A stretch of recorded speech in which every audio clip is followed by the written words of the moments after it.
Bonjour, à travers cette vidéo, je vais vous montrer rapidement comment ajouter un individu à l'arbre généalogique de notre famille. La première chose à faire, donc, c'est d'aller sur notre site CKL67, Web13, ensuite de procéder à la connexion. Donc vous vous connectez de telle sorte à pouvoir éditer et ajouter un individu. Ensuite, dans cet exemple, j'ai décidé d'ajouter le père de Frédéric Johann Lindenau. Quand je regarde les informations que j'ai mises, j'ai dit que Friedrich Johann Lindelof est un enfant de Lindelof Friedrich George, âgé de 25 ans. Donc en faisant un petit calcul, entre 1874 et ses 25 ans, finalement, on arrive à trouver, et ensuite également à travers les recherches, que l'année de naissance de Frédéric Georges est en 1848. Donc l'objectif est maintenant de trouver cet acte de naissance. Pour ce faire, je vais sur Adeloc, je vais sur Dornissam, je vais sur l'année 1848. Bon, là, je vais un peu vite parce que tout simplement, j'avais déjà fait la recherche avant. Je sais qu'il est né en 1848. Je clique sur l'acte de naissance. Donc, une petite astuce, vous pouvez également aller tout à la fin et de l'acte de naissance de 1848 et constater que nous avons bien un Lindelof Frédéric Georges euh, qui est né et l'acte est numéroté 55. Donc ça va nous permettre de très facilement retrouver l'acte. Donc là, on est à 39, j'avance un tout petit peu, 52, voilà. Et là, on a l'acte 55 de Lindelof Frédéric Georges.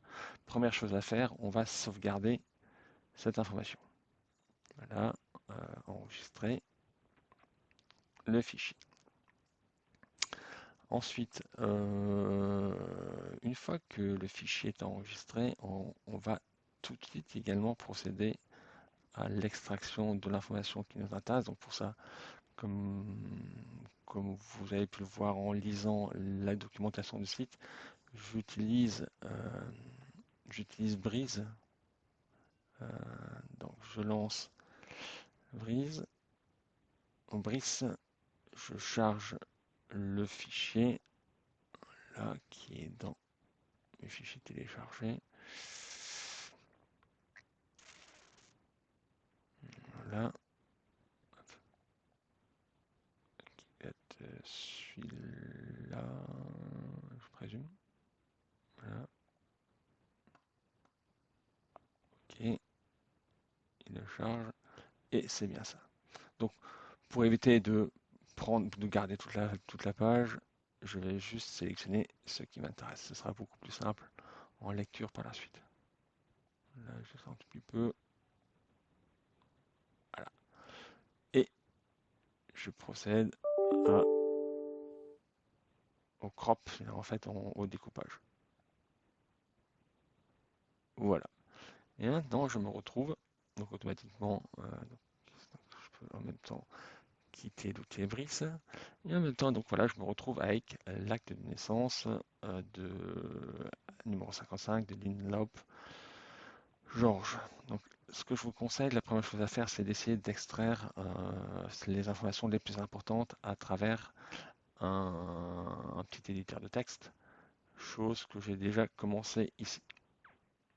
Tout simplement, donc j'ai mis acte de naissance, enfin acte 55, Lindelof Frédéric Georges, né le 25/11/1848, et je rajoute un peu quelques informations. Bon, pas forcément la mairie, mais si vous voulez, si vous vous sentez capable, vous pouvez écrire le texte en allemand, ensuite le traduire. Enfin, comme vous avez pu constater, le Web13 permet de ajouter différents types de sources, hein. Donc là, on va aller au plus simple. C'est-à-dire, donc, j'ai mes actes 55, Lindelof, Frédéric, Georges, né le 25-11-48, qui correspond à ça. Donc ça permet d'avoir un aperçu rapide. Ensuite, je mets les quelques informations, à savoir acte de naissance de Frédéric Georges, né à Dorlisheim le 25-11-1848 à 4 heures du soir, fils légitime de Lindelof Georges, et ainsi de suite. Voilà. En même temps, une fois que vous avez fait ça, je vous conseille tout de suite de préparer la notation média, c'est-à-dire l'information qui sera, enfin l'information du fichier PDF. Donc dans ce cas-là, comme je vous ai expliqué en fait dans la documentation, il faut utiliser le prénom, le nom, l'acte, enfin l'année de naissance, et derrière en fait indiquer ce que c'est. Donc ici, euh, pour ce fichier-là, en fait, qui est le fichier qui correspond à l'acte de naissance, je mettrai tout simplement acte de naissance. Voilà, nous voilà prêts avec toutes les informations et on peut maintenant ajouter le père de Frédéric Johann Lindelof. Je vais sur famille, tout simplement, et, euh, et je clique sur ajouter un nouveau père. Voilà. Maintenant, il suffit de renseigner les informations, à savoir, donc, le père s'appelle Frédéric Georges. Son prénom, voilà, Frédéric Georges. Ok, c'est bien Lindelof, voilà. Euh, Éventuellement, on pourrait carrément se contenter de ça dans un premier temps. D'accord? Et je fais enregistrer. Voilà. Donc, dans famille, ou famille avec les parents, voilà,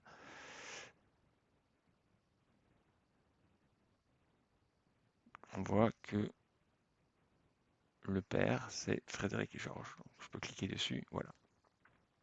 Donc là, on peut commencer à renseigner des éléments. Et notamment, ce qui est important, ben, on va déjà renseigner son acte de naissance. Donc si je fais acte de naissance, c'est l'information qu'on vient de récupérer. Et c'est là que c'est intéressant d'utiliser les informations qu'on a renseignées. Donc il est né le 25-11-1848, date de naissance. L'heure, je vais dire 4 heures du soir, c'est-à-dire donc 16 heures. Voilà. Le lieu de naissance, c'est dans les 5. Donc on commence à taper. En principe, voilà, il va tout de suite vous le proposer. Donc je sélectionne. Et là, quelque part, il faut renseigner la source. C'est ça qui est important. Donc pour la source, là aussi c'est relativement simple. Donc ça se passe à Dorlisheim. Donc si je commence à taper Dorlisheim, donc il me propose Dorlisheim état civil, registre de naissance. Ça tombe bien, c'est bien un registre de naissance où on a récupéré cette information-là. Détail de la citation. Ben, enfin, tout simplement, c'est l'acte numéro 55, mais il faudra juste rajouter que c'est le registre de naissance de 1848.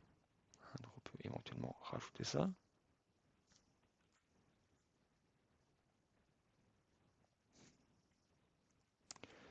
Euh, donc, et acte numéro 55. Ça permettra très facilement de retrouver l'information par la suite. Ensuite, le texte qu'on va mettre, c'est tout simplement le texte qu'on a écrit. Voilà, qui retraduit en quelques mots beaucoup plus simples, enfin beaucoup plus clairs, ce qui est écrit là. Encore une fois, ces éléments peuvent être complétés par la suite, rajoutés, modifiés. Et bien entendu, l'objet média qui correspond aux informations qu'on vient de rentrer, c'est bien ça. Donc là, l'important, c'est de rajouter cette information-là. Donc je rajoute un objet média. En cliquant dessus, ce qui est important, c'est que déjà, j'ai cliqué sur le fait que c'est un nom de fichier unique. Ce qui veut dire que ça le nom du fichier tel qu'il est sauvegardé sur son PC n'a aucune importance. En fait, WebTrees va utiliser un nom arbitraire aléatoire, mais donc ça facilite la tâche à essayer de se poser la question quel est le nom que je vais donner à ce fichier. Ensuite, bien entendu, je vais le récupérer. Attendez, donc sur mon ordinateur. Il se trouve donc bien dans la partie téléchargement, et c'était bien la partie crop. Donc vous voyez, je m'en fous de savoir le nom du fichier, je le prends tel quel. Voilà. Et par contre, ce qui est important, c'est la partie du titre. Et donc c'est là quelque part où je vais spécifier, il faut spécifier le média, donc avec le prénom, le nom, l'année de naissance et le type de document que c'est. D'où l'importance d'avoir préparé ça avant. Voilà, je procède au titre. Et ce qui est important, encore une fois, c'est de créer un nom unique. Parce que si vous ne mettez pas ça, le nom du fichier sera celui-ci. Mais on ne veut pas ça. On veut vraiment utiliser ce fichier.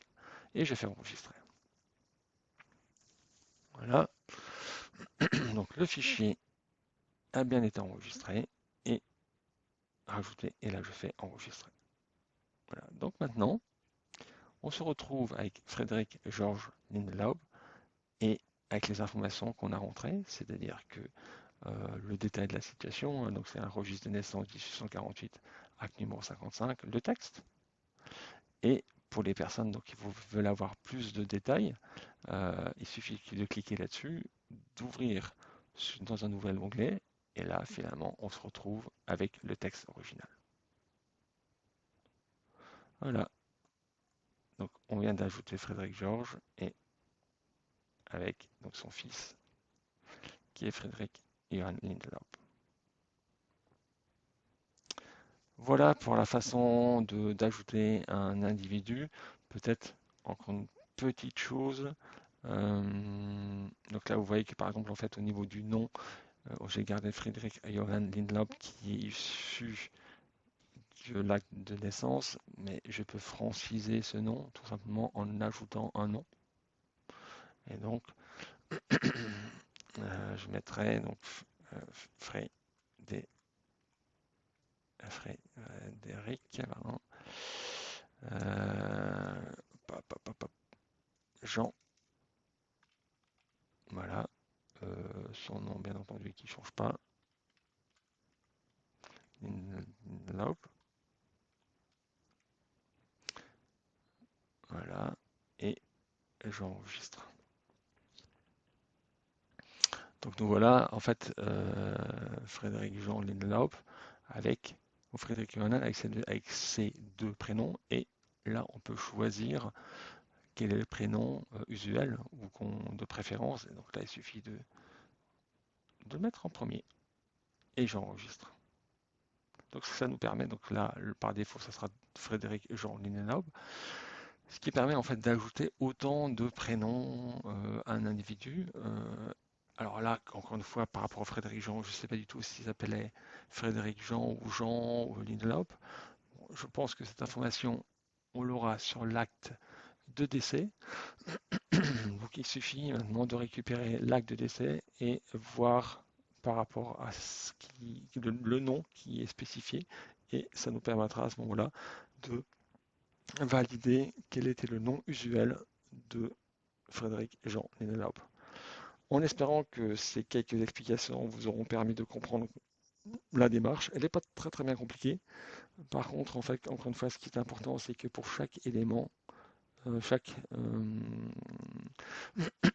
événement voilà, qu'on rajoute, il est important de mettre la source.